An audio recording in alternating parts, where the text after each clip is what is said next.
Hello everyone and welcome to another video with me, 320 SimPilot, and today something very exciting for you all. We are looking at the upcoming JustFlight BAE 146 Professional for X-Plane 11. This is a work in progress at the moment, but it is hopefully ready for release fairly soon, which would be great when you guys can get your hands on it. So today we have a preview copy that JustFlight kindly sent over and we are able to show you. So what we're going to do today is power it up, take a look at the model, get all those fantastic 4 engines started up and taxi out and get ourselves into the air. And there'll be a few more videos to come on the channel where we look at some other aspects of flight. So I'm really excited to show this one to you. Really interesting aeroplane. Every now and then there's one of those airplanes that I haven't flown this one, but there's one of those airplanes that you hear about from other pilots who all love it, and everyone I know who's flown the BAE 146 has raved about it. They all really like it, so I was really excited to get my hands on this for X-Plane 11 and try it out for myself. And yeah, it is a really interesting airplane. Again, quite different to what you might expect from the more traditional airliners that we're probably used to at the moment, so it is really interesting to give it a go. Let's jump into the flight deck. We're here in East Midlands. It is a cold and dark aeroplane, and we're going to see just how in-depth the systems are. The BAE 146, as seen here in its British Aerospace livery, which is quite nice, quite smart. This was originally began its life in 1973 when it was being designed by the Hawker Siddeley aircraft company. And that's where they came up with this T-tail, the short fuselage, having the 4 engines and that distinctive speed brake, which I can show you at the back there, which yeah, we'll look at in future videos. But yeah, quite an interesting design, certainly. So that's where it began, and then obviously it became part of, or it became a BAE project. The first BAE 146 was the 100, and it flew in 1981. So not that long of a turnaround really when you think 1973 to 1981. And then you had the stretch version, so there was the 200 and the 300 came in the years after that.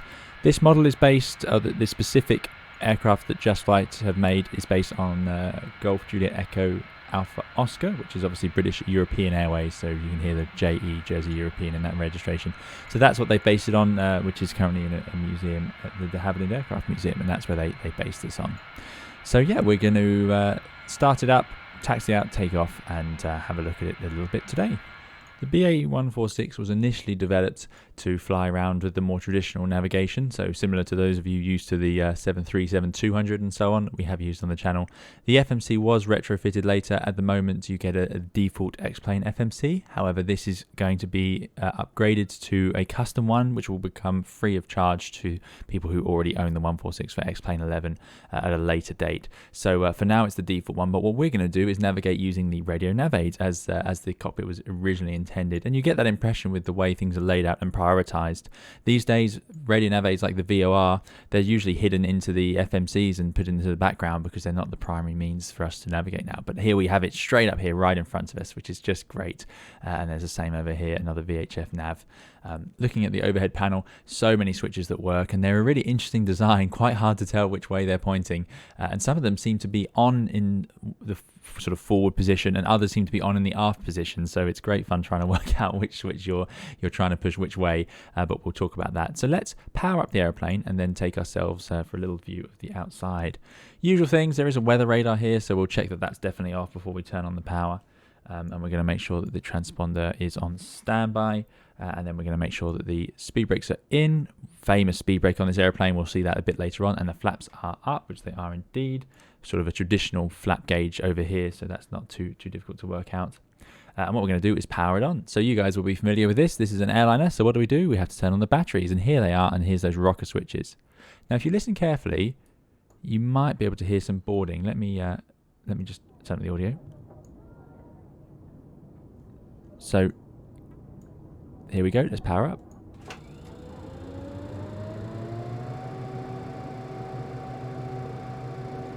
So the batteries are now on.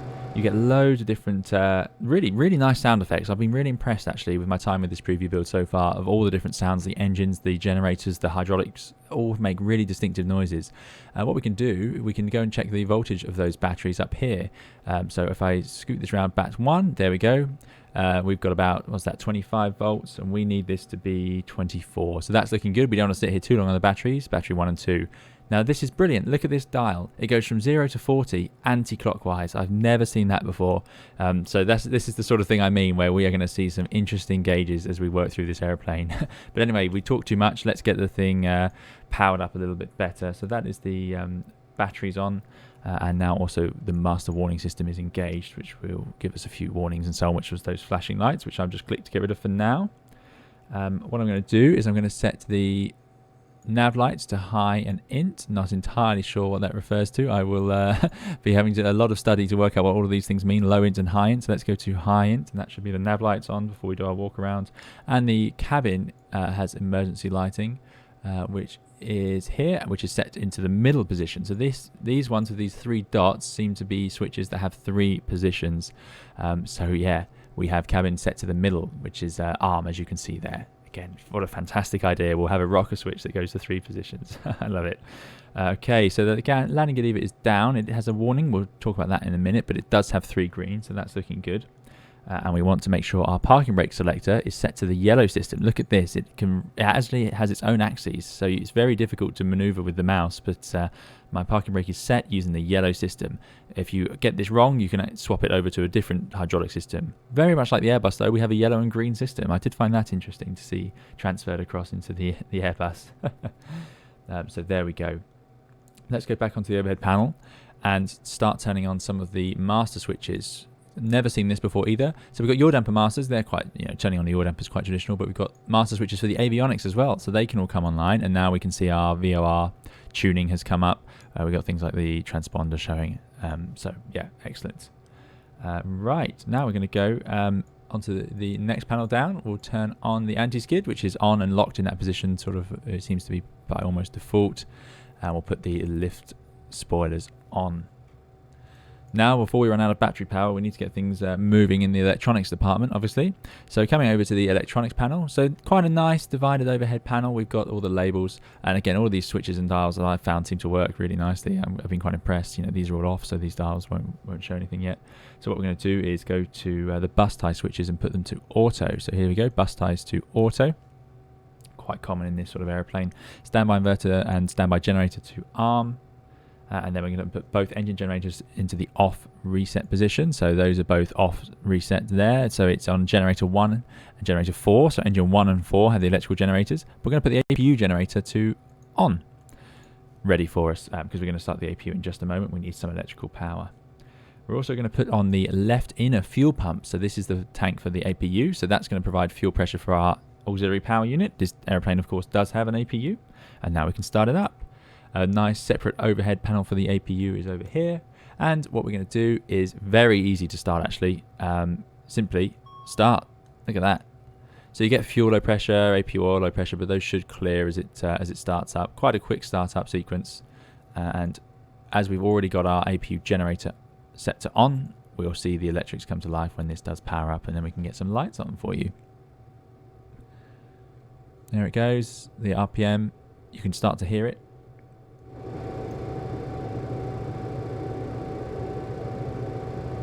There we go. So APU is now available. That's sitting at 100%, and it's feeding our electrics. So the generator, if I go APU generator, there we go. We can see the voltage and the hertz. So yeah, working nicely. 115 volts, 400 hertz. Okay, so we have a bit of power now to the airplane. There's master caution, so the master warning system is all up and running. So we'll just click that to get rid of it. APU is up and running, and we have electrical power now. So that is all looking good. We can give ourselves some air conditioning. Quite traditional here. We've got APU air. Turn that on, and we get the pressure, and then we're going to turn the packs on. And you can now hear, if I turn up the sound, the packs pushing that air in. So yeah, all very nice. Just going to reset the master warning system now, give it a bit of a test. There's all the lights, there's all the warnings, so that's all looking good. You can also run, on this channel we absolutely love tests. You can run a whole host of tests up here. Just brilliant. Look at all these. So yeah, they all light up associated things around the flight deck as you test them, which is great. Again, really impressive to see all of that modelled. So let's clear out those warnings by clicking on those. There we go.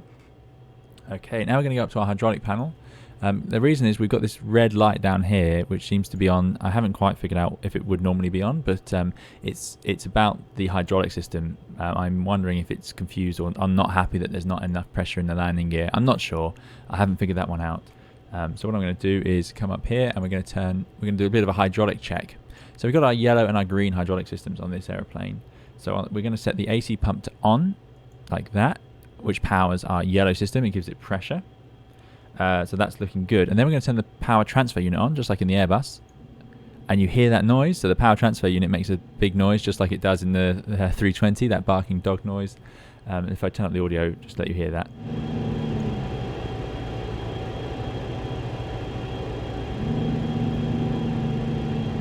So there you go. That's what that noise is. But yeah, the PTU is working. It's providing pressure over to the green system as required. So we can be pretty happy with that. Let's turn off the PTU and let's turn off the AC pump. So before we go any further, let's take a look at this airplane on the outside and enjoy some of the external model. Really nice. I mean, it just looks fantastic, just like the real thing. But let's go to our doors. So on this little panel you can pop out with this little arrow. You get a few menu options such as checklists, what sort of TCAS you have, the TMS, which we'll talk about later. But I'm going to click on this doors tab and I can open up the forward passenger door, and you see that it's all animated. And it all works with the handles and so on. You can actually click on it as well from the cabin, and it will do it. So it's really nice and interactive. So let's open that door. I'll do it from here then, as we're here, and then I can click air stairs, and they will fold out. There you go. Always handy to have these. Saves you a lot of trouble with trying to get stairs attached to the airplane. And there's loads more doors on this airplane. Obviously, we could do the aft passenger door. Let's head around and look at that. So this is obviously in the BAE livery. So this is quite an old version of the 146. Let's open up that aft passenger door. There it goes. No air stairs on that one, it seems. So you're a bit stuck there. Yeah, so British Aerospace 146 livery. And we'll talk a little bit more about the history of this airplane in another video, I think, because there's a lot to discuss. But yeah, we can open up all these doors, cargo doors as well, and you can even connect the GPU. Something I have noticed, some really nice texturing on the exterior of this airplane. So you'll notice things like the ailerons are a different sort of metal finish to the wings, and it's just really nicely done. A really great feature as well is that the controls on this airplane are using the using trim tabs. So the pilot actually controls the tab like this, and then that will fly the aileron out of its neutral position into the position you want it. So when I bank left, you'll see that this little tab actually goes down, because that would force the aileron in the airflow to move up, which will roll the airplane to the left. Really rare to see that system, but nice to see it modelled properly. And it's exactly the same on the elevator. I'm putting back on the elevator now, and you can see that tab actually goes down, but what that would do is bring that elevator up. Nice to see the antennas. I'm always a fan of these. I presume they're HF antennas, but I'm not entirely sure on that. Nice to see that added in. Let's zoom over. Let's go to the sunshine side and see what we can see. So there we go. Yeah, really nice. Does feel like an older airplane. You've got some streaks of I think that's the APU exhaust. Yeah, APU exhaust. So you've got some streaks of grime coming out the back of that. Very common for the aeroplanes, you know. But not overly done. It looks grubby, but only to the extent that it's been well used. Not sort of a ridiculous or a museum piece, which this basically is now. I think this is actually modelled on the registrations in the cockpit, modelled on a specific airplane that is in a museum that they've managed to go and see. As we come down here, let's see, there is a bit of a cargo bay modelled, not much though. And here's the ridiculously complicated landing gear. This is a great piece of modelling. Look at all of that. And this is one of the reasons people really like flying the BAE 146. It has some of the most forgiving landing gear out there. Really nice to land on, and that's quite common for this style, which is called trailing link landing gear. So what happens is, if I can get a nice angle, we'll talk about it more when we do a landing in the video or in another video, but as you can see, the hinge is here, so this wheel bounces up and down. The hinge point is there, and then here is the shock absorber. So instead of it being vertical, it can bend backwards and upwards behind the strut, and that means that no force goes straight into the strut. It just bends straight away, which is really nice. Whereas with some other aircraft designs, it doesn't quite work like that. The shock absorbers don't work quite as well, so helps it do. Obviously, it's very famous London City flying. Look at that with the sun on that panel. These panels, you can see all the dirt. These are obviously typically the dirtiest parts of these airplanes. It's around the main landing gear. Nice rubberized tyres. Yeah, really good. Bit of a forward cargo bay. Hear that APU screaming away in the packs. And we can jump back inside into our cockpit. So back on the flight deck now, and what we're going to do is turn on the yaw damper system. So we click here, yaw damper 1, yaw damper 2. They are available, but remember, of course, the master switch had to be on up here for that to work. So two ways of turning it on, or two things required to turn it on, I suppose, not two different ways. And what I'll also do is let's just close up all these doors, get everyone, now everyone's on and sat down. As they're getting on, we can turn on the fasten seatbelt signs, which are, weirdly, they're down here. There you go, you might have heard that ding dong. So the seatbelt signs are on, and we've got all of our other lights are up on this panel up here, but that'll do for us for now. Maybe we'll turn on the cabin fans. I'm not sure the difference between the fans and the packs, but there we go. So now let us check that the engines are all in the fuel off position. Those of you who've seen me fly the CRJ will recognize this idea where you have the fuel cutoff switches built into the thrust levers, so now these won't move. They are locked in the fuel off position. Even if I drag them, they're pretty much stuck there. We have to lift this little catch to put them into the fuel on position when we are starting engines. So what we're going to do is make sure, oh no, don't do that. Before we come to the overhead panel, we're going to just make sure that all the hydraulics are indeed off. I'm not entirely sure why, but they have to be off, it seems, at this point for the startup. We're going to set the center tank transfer switch down here to auto, so that any fuel in the center tank can be automatically swapped over once airborne. I always like auto modes, you guys know that. And we're going to go over to the pressurization panel, which is over here. Real old school panel, this one. I quite like this. And we are going to wind this dial, so we're going to set the cruising altitude. So you put your flight altitude into this inner ring. So if I put it onto the 25 for 25,000 feet, or flight level 250, that's about 6,000 feet cabin altitude. So there we go. Next we'll come down to the ice protection panel. A lot of things on here. Screen heats, the vanes which need to be heated, the pitos which need to be heated. Obviously, I'm surprised, you know, again, the Airbus does all that automatically, which is very nice. But let's not talk about the Airbus. We're flying this today. So what we're going to do is just check ice detection is on. It's actually guarded because you want ice detection to be on all of the time. So this little thing is designed to stop you accidentally turning it off. So here we are now on our fuel panel, which is just below our engines on the center panel. And I can see that we've got about a ton of fuel in the center tank and then just over 2 tons in each of the left and right tanks. So that all looks good for our departure today. You can then go over to the FOs panel. Of course, normal quality of life things are here. You can click to get rid of the yoke because it is, of course, in the way. You can set the date and so on. So this is for the flight recorder. So today it is the 20th of April. I mean, imagine having to do this every flight. But there you go. That's what that is for. We can do some more panel lights turning up. Why not? And then we're going to come down. So let's jump back in our seat. Come down to the transponder. Get that armrest out of the way. So this is our transponder down here. And you can put your squawk code in, which is what we can see here. But if I click this, it will go to FID. So this, those of you, let's go to a better view. Those of you who used to use I think it was called the T9. I can't remember now. The old way of typing onto phones, although it's not quite the same. Where you type each key several times to get the different letters. So, for example, if we wanted to be let's steal our usual Manta. I've got to press this 1, 2, 3, 4 times, and I get the I. 1, 2 to get the M. But what you got to do is do each one. So let's go to the I, and then I'm going to press enter, and it goes to the next one. M, enter. VWX. So this is to type in the flight ID, and then we'll put it back for the transponder code. So IMX, and then we can be our normal test flight call sign, which is 222. So that is in there, done. And then if I press the ATC FID, we can go back to our squawk. So we're squawking 1200, and we're going to show up as the Manta 222 to air traffic control. So all pretty standard stuff. So we'll leave that there. So that's good.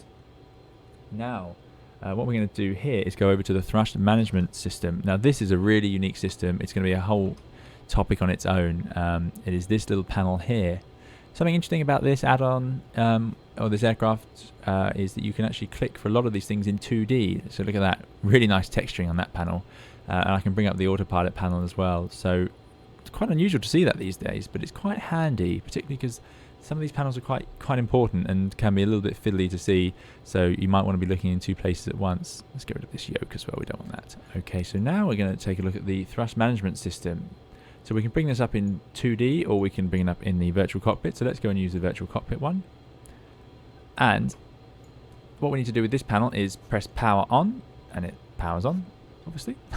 And then we would run the test. I haven't managed to convince the test to work properly yet. I'm not entirely sure why, but there we go. You've got to make sure that you do have the dim set properly, and set the TREF to the outside air temperature, so it's plus 10 degrees here today.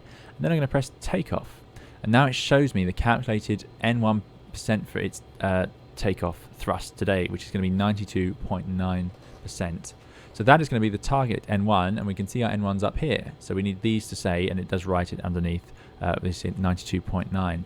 So what's the point of this system? So I have a very limited understanding of it at the moment, but I am working my way through it to try and figure it out. We also need to set our maximum TGT temperature. So I've got 840 degrees, incredibly hot, but that is set here. But yeah, this is to give us a chance to have this thrust set more accurately. There's 4 engines. It's incredibly hard to set 4 engines at 92.9%. It's a bit like an auto thrust, but it only has a very small amount of authority. So we're going to have to move the thrust levers forwards to roughly the percentage, and if we then let go, this system will take over in the takeoff mode and try and maneuver the thrust to this 92.9, and we'll see that working in a minute. Really fascinating system, really good, and amazing piece of modelling to see implemented in the sim. So very happy to see that shown. So yeah, we'll see that in a minute. What we can do though is we can set that 92.9 on here. If I scroll this all the way around, 92, basically 93, isn't it? Fortunately, the takeoff performance is accounted for quite handily. You can see if I move these bugs around, but if I click on flap 18, there we go, it sets the bugs. So we are going to rotate at 107, so I'll put that to 107, and we are going to have a V2 of 120, which is set there, 120, which is great. Yeah, we have the other flap options for takeoff down here, of course, and then there's a landing flap speeds over here. It's nice, yeah. So rotate 107, V2 120 with flap 18, which is the first stage of flap. Quite a high first stage of flap. It's a lot of flap, that first stage. So as I said, we're doing basically the JustFlight's tutorial flight. So what we're going to do is now set up the nav aids for the departure that they're planning on, which is going to use the Trent VOR. So 115.7, then I can flip-flop that into the active. I put active up there, 115.7. Oh, there you go. There's the thing not to do. So this, you can change the active frequency or the pre-selected frequency. That's quite interesting. So I'm going to leave that on pre and then swap over when I want it, which is more what I'm used to. So I'm going to have 115.7 up there, which is going to be the Trent VOR when we are ready. We're going to have the nav course selector to 308. Very standard. If you need help tracking VORs and so on, I have a video on that on my channel, but this is moving our course bar down here. So let's set that to 308. Again, this is the old way of flying, but they're going to include the FMC, which were retrofitted to these BAE 146s later on in their careers. We're going to set the heading bug to 089 because we are departing that way. And this is what I was talking about earlier, where this is the heading, but the bug is down here. Actually, it's down here. So what's easier to do is bring up this 2D panel, which I really quite like, and then I can use this. It's quite small for you guys probably, but it's okay on my screen. And I can use this to scroll the heading bug. Otherwise, it's just really quite difficult. So definitely glad they included the 2D pop-outs for when you need them. So heading bug for 089 for our departure, which is looking good. We're going to go to 24,000 feet to a takeoff.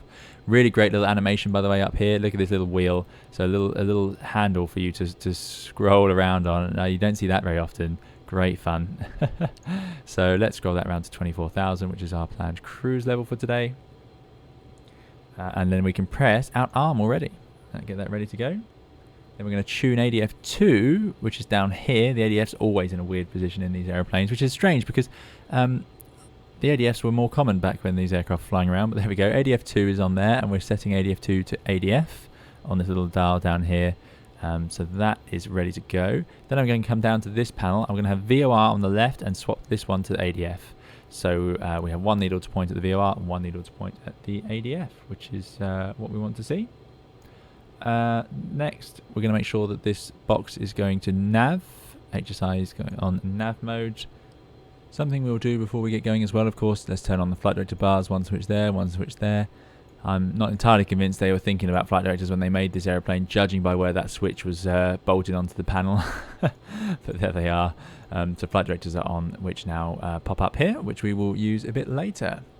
So I think we're in a pretty good place now. What we're going to do is get ourselves ready to push back and start up. So let's close that. By the way, you can actually change the livery in the aeroplane by clicking these arrows, which is quite impressive. I've not seen that before. Okay. Airplane now sitting here on the APU, ready to go. We haven't got a beacon on or anything, but let's get the pushback truck. Oh, great little animation of our aeroplane. Look at that stocky little aeroplane. Brilliant. So they're going to come over now. So we could, of course, use our checklist, but like I said, we're taking a bit of a shortened route through this just to get ourselves into the air because all the checklists are here. I suppose we can run the before start checklist. Let's see if we can do it from the before start checklist. So safety exterior checks we've done. Brakes are in the yellow system. We looked at that. Thrust levers are in fuel off. Hydraulics all off. Fuel panel checked and set. So we need to turn on the fuel pumps, I believe, for that to be correct. But otherwise, they are checked and set. Pressurization checked and set. Ice detection on. Lights and notices. So let's get the beacon light on. And now we should see outside. Yeah, we have the rotating red beacon. Oh, look, we get one of the little tugs for this airplane. And there's our nav lights showing through there. Excellent. Right, lights next to set. Air conditioning checked and set. So that is all done. But what we're going to have to do is, I know we need to turn off APU air and turn off the packs while we start up the engines. Fast seatbelts on. Ooh, flow meters zeroed. I'm not sure what that is. I think that's meaning fuel flow. Fuel contents checked. Flight edge recorder set. Nav aids we've set. Altimeters set. Oh, let's make sure we... Oh, something we should have done. Do we have the correct QNH? 1018. 1018. 1018. Any more? Must be another one. There it is. 1018. Good. Briefing complete. Master warning system. Ground up. Reset. TMS we've done. 92.9. We've bugged 92.9 up here. And we've done our speeds up here. V1 and rotate. So that's all checked and bug set. So they're connecting downstairs. They'll push us back shortly. So we need to go APU Gen, external AC set. We've got an APU generator. Beacon is on. Packs and APU air off if starting from the APU. So we've turned off the packs and the APU air. It says engine anti-ice on. Can you believe that? So we have to turn on the engine anti-ice to start the engines. So let's turn on the engine anti-ice. AC pumps on. So that is up here. So that's going to be the AC pump on. Fuel pumps on. Master warning there. Start power, norm. So this is when we actually want to start the engine. So let's get ourselves pushed back first. Okay, then so they are connected downstairs with a little electric tug.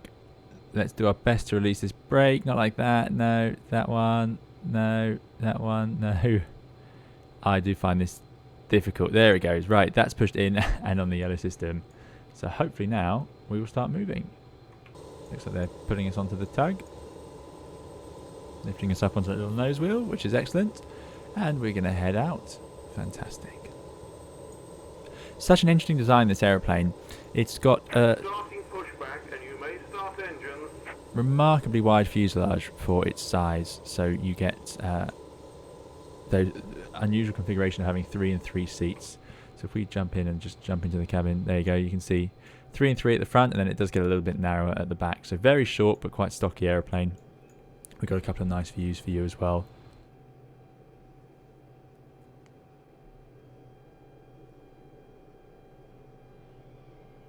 Okay, so we've now pushed back. They're disconnecting outside. Let's start up those 4 engines. You get 4 on the 146, obviously, famously being a little jumbo jet. So let's head over to the overhead panel, and yeah, it's time to get those up and running. So this, oh, that switch should have been in off, so that switch will be in off. And all we need to do now is we're going to put the start power switch to norm. We're going to put the start master switch to on. Start power on. There goes the ground group. I'm going to start with engine 4. And then I'm going to go to engine start. You'll see engine ignition A and ignition B and start operating. Now, as we move down here, you see N1 increasing and our N2 spools up quite quickly. When N2 reaches about 15%, I'm going to lift up the little latch. So I've got to sit down in my seat a bit for that. Click that and move it into the forward detent. Then you'll see fuel flow increasing and TGT increasing and already reducing actually. So there we go. So what actually I should have done, I should also set that 840 TGT on this bug as well. Lots and lots of bugs to set. It's a shame. It'd be quite nice if you could just click something for that to work. There we go. You would normally set the 840. And that is the engine done. So let's run through the others. Loads to do here. So quite easy to swap over to the next engine. I'm just going to go to number 3 and start. It's a good job they made this an easy process with so many engines to start. If you're doing multiple sectors a day, you're going to have a lot of engine starts. There's 15%. Number 3 on. Fuel flow. TGT. Let you enjoy some sounds.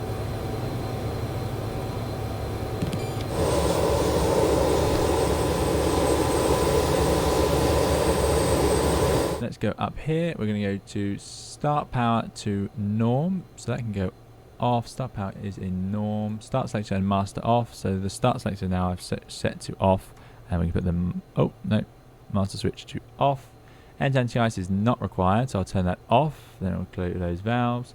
Generators on. So let's make sure that we have generator 1 on. Generator 4 on. It's on engine 1 and engine 4. Quite confusing, but interesting. I'll give galley power as well, I think. Brake fans auto on. Brake fans are up here. So I've never seen a brake fans auto position, but I like it. So we'll let it run. Hydraulics on and checked. So engine 2 pump, engine 3 pump. Engine 2 and 3 have the hydraulics in this airplane. And we'll leave this AC pump in auto. PTU I think can stay off. So that's on and checked. So you can see we've got quantity and we've got pressure in the 2 hydraulic systems, 2,500 psi. And now you'll notice that that's cleared our landing gear warning. The landing gear seems happy now. Heaters on, APU and engine. I'm not entirely sure where some of these things are. TMS as required, 92.9. Doors are closed, ground equipment removed, transponder as required. So transponder would really be on transponder by now. Next thing will be the before takeoff checklists. So let's taxi out to the runway and then we can run through those. I've assigned all my thrust levers just to 1 because I've only got 2 thrust levers on my little Airbus quadrant and I couldn't find a way to make that work, but there we go. You have a little bit of nose wheel steering, so full left and full right does steer the nose a little bit, but I've actually got the tiller assigned in X-Plane to my twist axis on the joystick, so we can twist it fully like that. So what we're going to do is head out to the runway. You actually need to scoot over there to the taxiways. You start to feel the age of this airplane when you look behind you. Look at that, all those bars. Absolutely brilliant.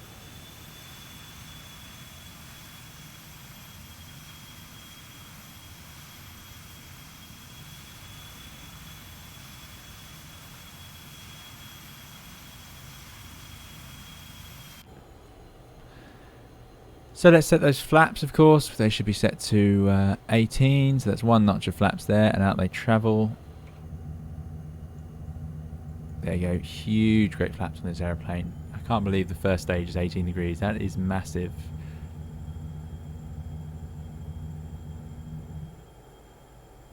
Obviously the 146 famous for being used in London City, but you can see why. Look at the size of them. They're massive wings. You know, to have so much of the wing covered with flaps as well, and then you've got other ailerons. And you'll notice now, look, even if I do full controls, I get the roll spoilers, but the actual ailerons don't move because they've got that trim tab system. Rudder is slightly different. The rudder is powered normally, more conventional. Very important to have a very powerful rudder when you've got 4 engines or any number of jet engines on the wing like this, just because it's going to be so crucial to your control if you lose an engine on takeoff. So we've got our initial course set up. So what we're going to do is we're going to take off on runway 09 here at East Midlands, and then we'll make a left turn round and intercept the intercept 3082 Trent. So we'll fly initially straight ahead to the NDB, which is what we have tuned in here with the ADF needle number 2, which is there. So you can see it's basically straight ahead when we take off. And then once we reach that, we can turn around and head up. We're going to climb straight up to our 24,000 feet because we're imagining air traffic control has been very nice to us with the clearance.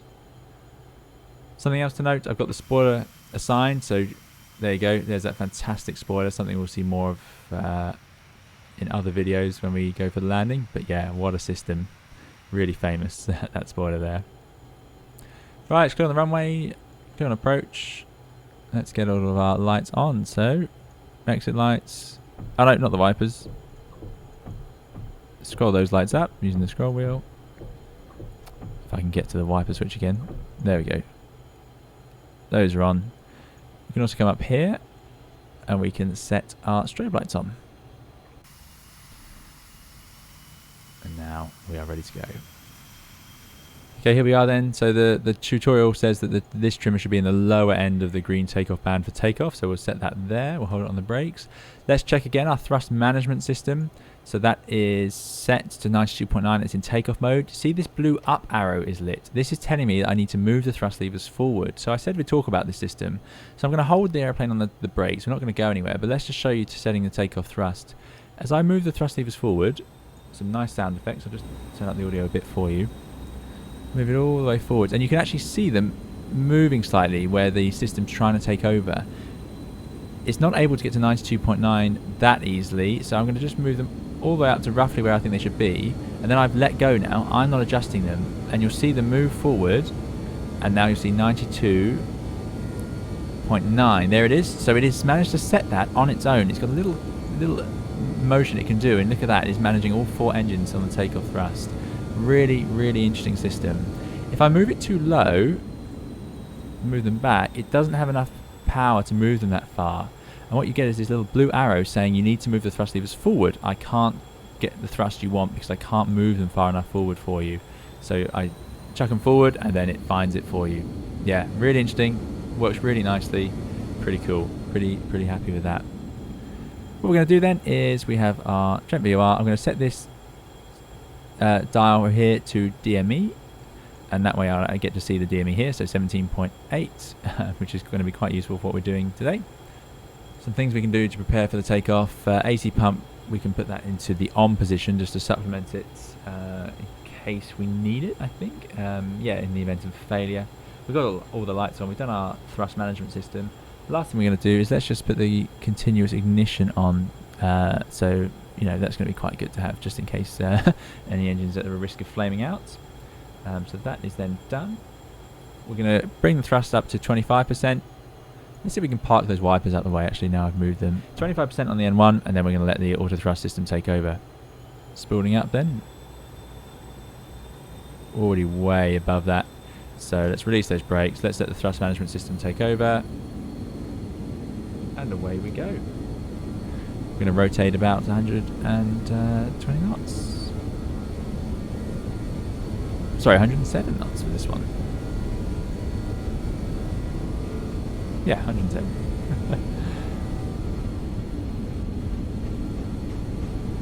There's 107. Up we go. Look at that. Doesn't take much at all. Quite sprightly into the air. Positive climb. Let's get the gear up. And away we go. We are flying.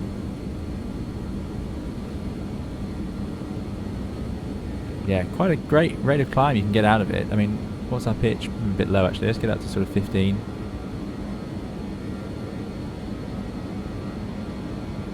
And there we go.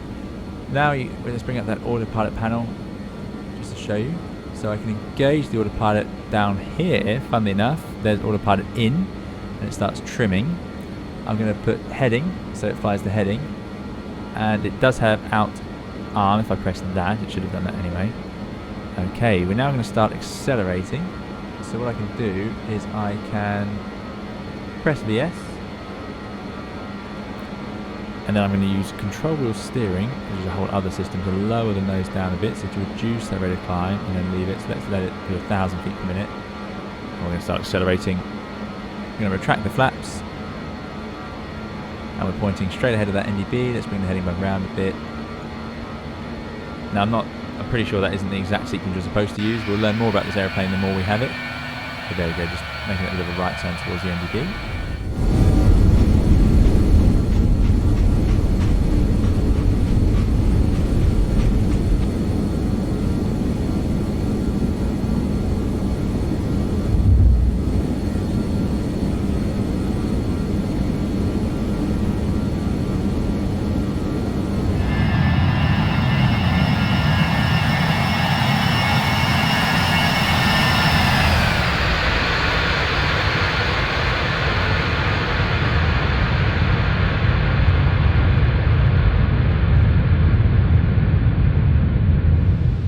So there you go, just a little taster of the upcoming BAE 146 from JustFlight. Just the takeoff and departure. We'll be looking at some other phases of flight soon, where we'll get to try out, of course, landing it and flying the approach. Lots of things in this video I would have, I'm sure, done wrong. I've got a lot to learn with this airplane, so please be aware that this is a fully fledged add-on. It has lots of different systems and features. They are simulated, so it's taking me a while to learn. But I just wanted to show you guys, for those of you interested in this upcoming airliner for X-Plane 11. So that's all for today's video. Thank you very much for watching. There'll be more videos with the 146 and of course live streams coming soon, where we'll give it a go on a live flight, see if I can manage my way through that. So that should be pretty exciting. We'll also be running plenty more guides and tutorials on the channel on all sorts of aspects of the Airbus, as well as flying plenty of aeroplanes in our stream. So do please subscribe if you'd like to see more videos like that. Otherwise, keep safe and well. We'll see you again in another video or live stream soon. Thank you. Bye bye.